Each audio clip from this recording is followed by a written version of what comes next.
channel. Today topic is Galwan valley. इस video में हम देखेंगे कि गलवान वैली जो है वो चर्चा में क्यों है, 1996 और 2005 के समझौते से जुड़े कुछ तथ्य देखेंगे और गलवान घाटी के बारे में देखेंगे। बीते 15 जून को इसी घाटी क्षेत्र में LAC line of actual control के पास भारत चीन के सैनिकों के बीच हिंसक झड़प हुई। भारतीय सैनिकों के हथियार बंद होने के बावजूद उन्होंने गोली नहीं चलाई।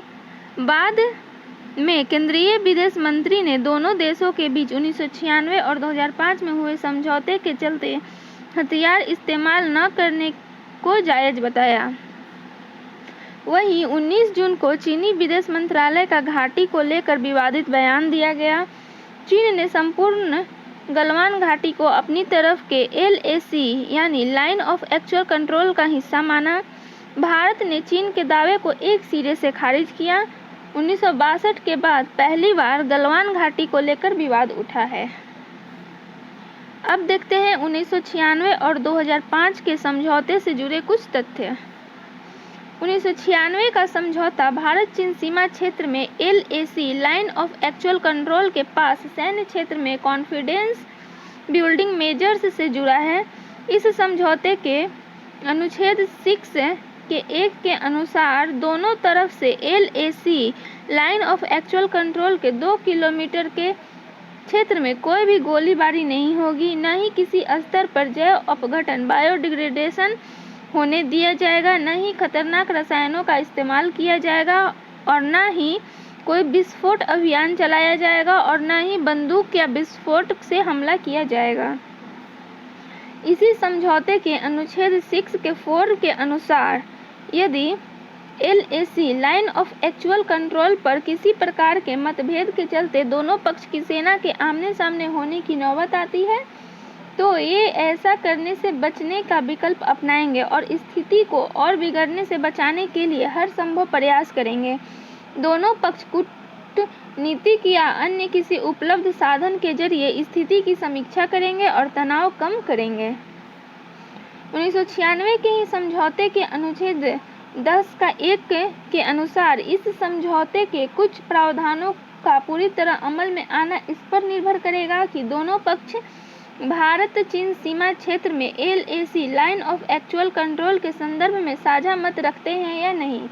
दोनों पक्ष LAC से जुड़ी स्पष्टता और पुष्टि की प्रक्रिया को अपनाने पर सहमत होते हैं या नहीं।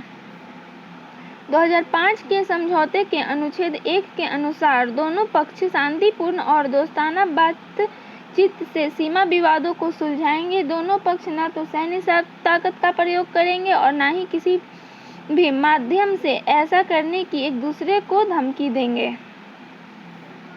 अब देखते हैं गलवान घाटी के बारे में।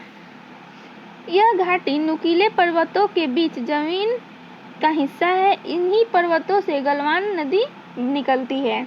इस नदी का उद्गम स्काई चीन में है, जबकि यह पूरब से बहती हुई लद्दाख में भारतीय क्षेत्र के LAC line of actual control के पास श्योक नदी में मिल जाती है। इस घाटी की भौगोलिक अवस्थिति लद्दाख के पश्चिम की और अक्साई चीन के पूरब में है।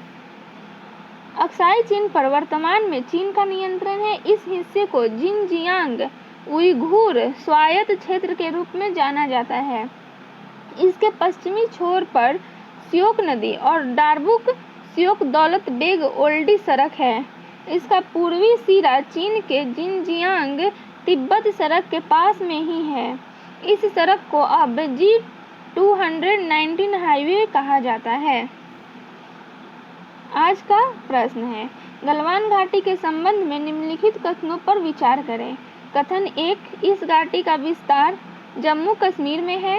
और कथन 2, यह घाटी भारत चीन और पाकिस्तान के बीच विवाद का कारण बनी हुई है। उपरोक्त में से कौन से कथन सही हैं? तो कथन 1, कथन 2, कथन 1 और 2 दोनों में से कोई नहीं। तो ये है दोनों में से कोई नहीं।